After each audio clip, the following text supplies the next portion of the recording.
Hello and welcome to another edition of the NRS Insights podcast. I'm John Lovestock, and once again, we're joined today by Brandon Thurber, who is the Vice President of Data Sales and Client Success at National Retail Solutions.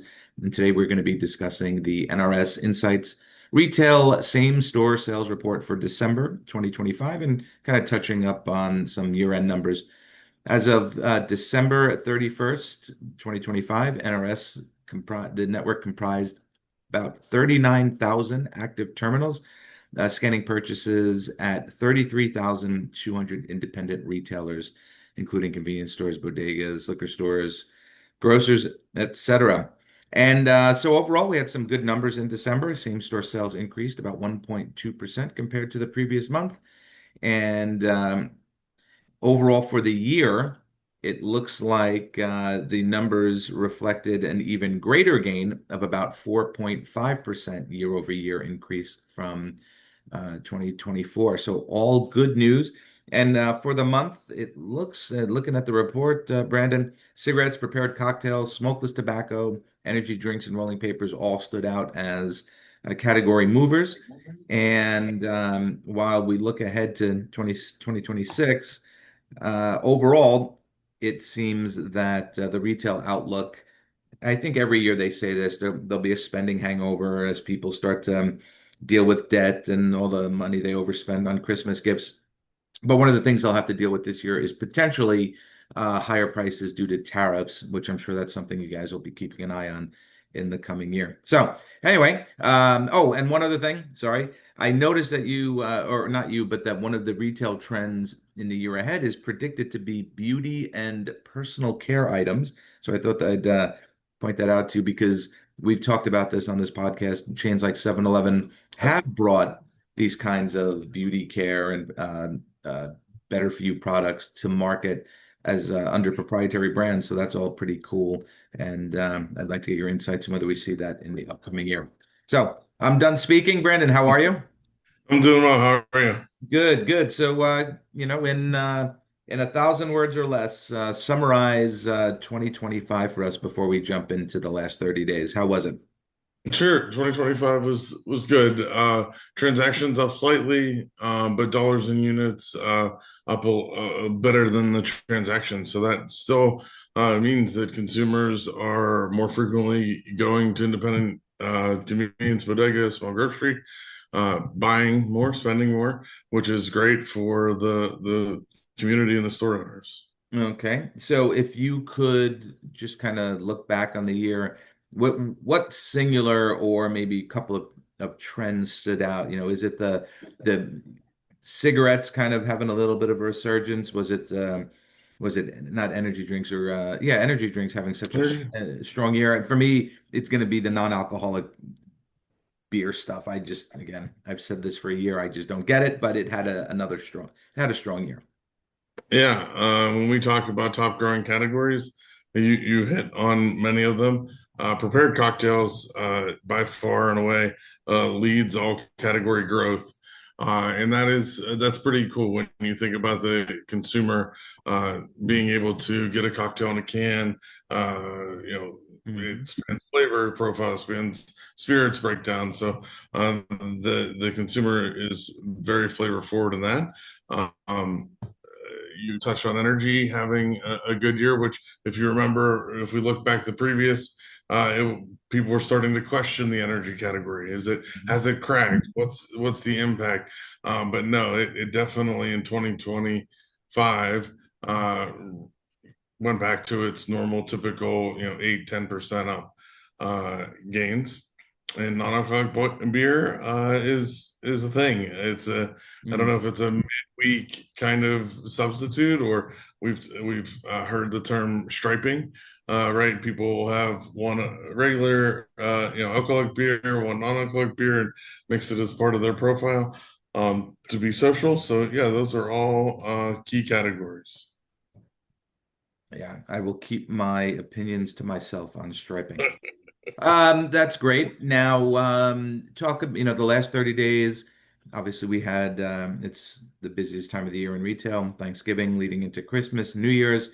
How about December 2025? How was the past month? Past month was good. We're seeing tobacco, cigarettes, prepared cocktails, kind of have some growth. We see that kind of fall off in January with people, New Year's habits or dry January, if you will.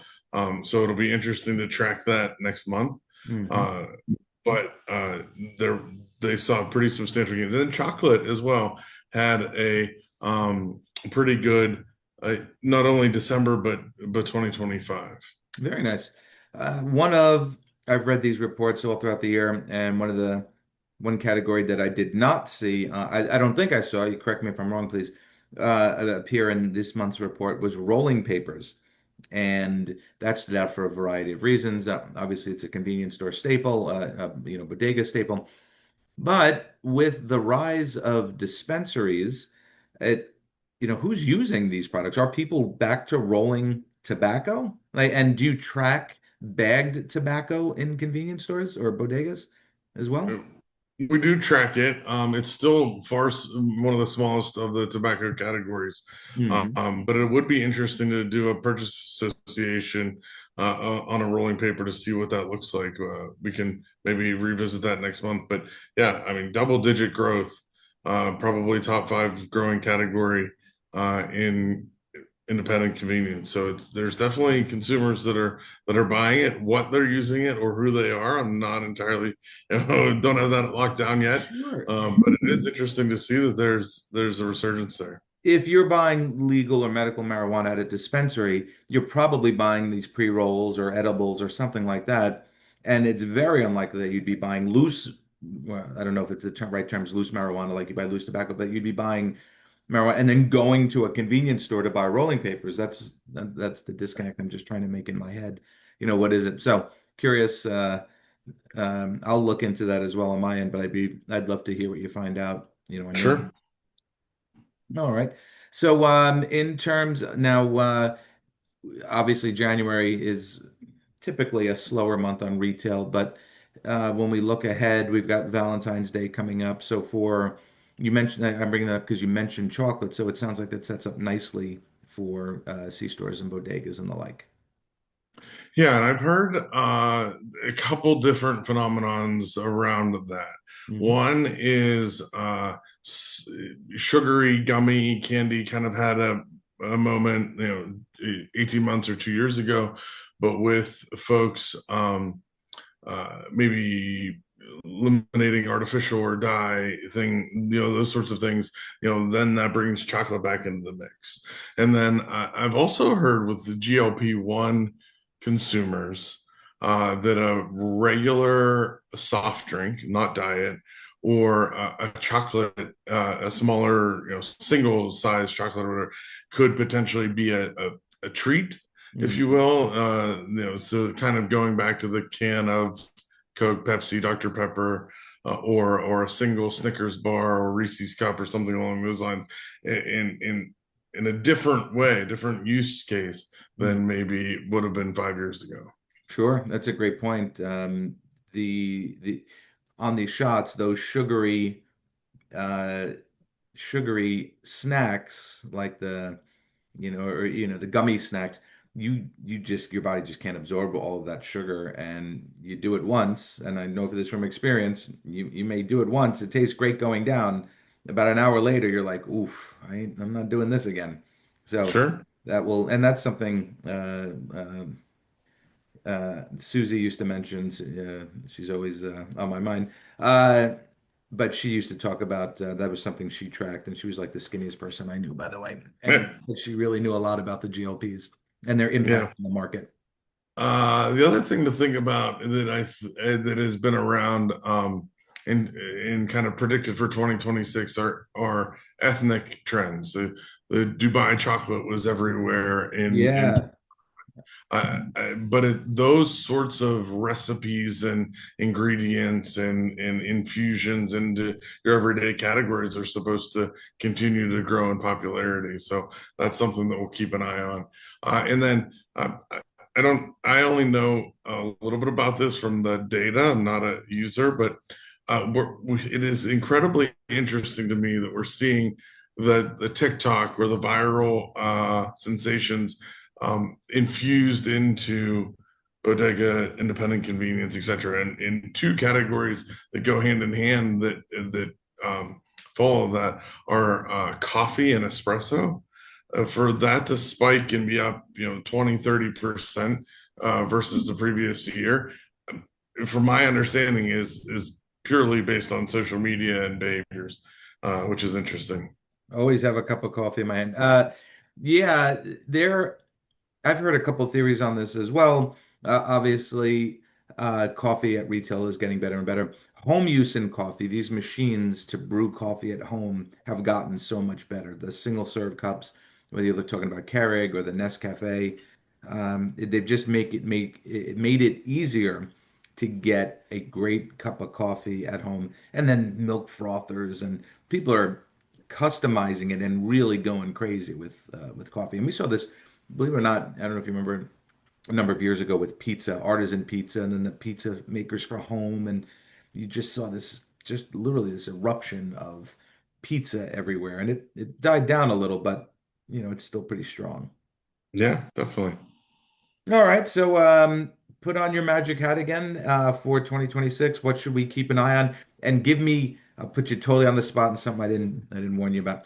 Give me one or two categories we haven't talked about that you think might have breakout years. And breakout doesn't mean enormous, but just might start showing up on the trending data. Sure.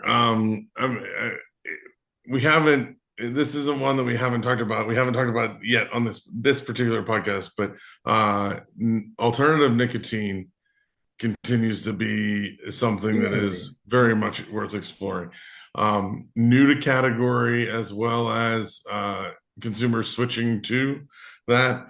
So the Zyn, On, Rogue, Free, all of Mhm. those brands continue to see that. And at the next show, there seems to be a second evolution of that category that I think will be coming in 26 that will just continue to drive its popularity. Very cool. Okay, yeah, worth keeping an eye on. Zyn obviously is just enormous right now. It's about as hot as any product in C stores.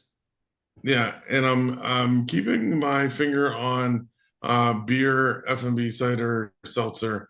2025 was tough uh, because, and part of that is I think folks are shifting from a traditional lager, traditional pilsner to more of a that RTD cocktail, if you will.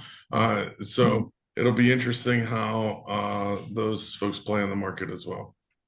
All right, excellent. That gives us something to look forward to over the next few months. We'll definitely keep an eye on those categories. So, like I said, I love this report. I read it every month religiously. Can you tell our listeners how they can get a copy of that report?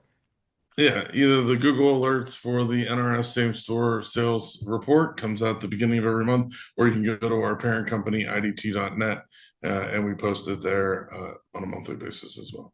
Excellent. Well, Brandon, thank you for your time and Happy New Year. I haven't spoken to you since then. And want to thank everyone for tuning in, and we look forward to having you on a future NRS podcast. Have a good afternoon, Thanks, everyone. John. Happy New Year to you as well. Thank you.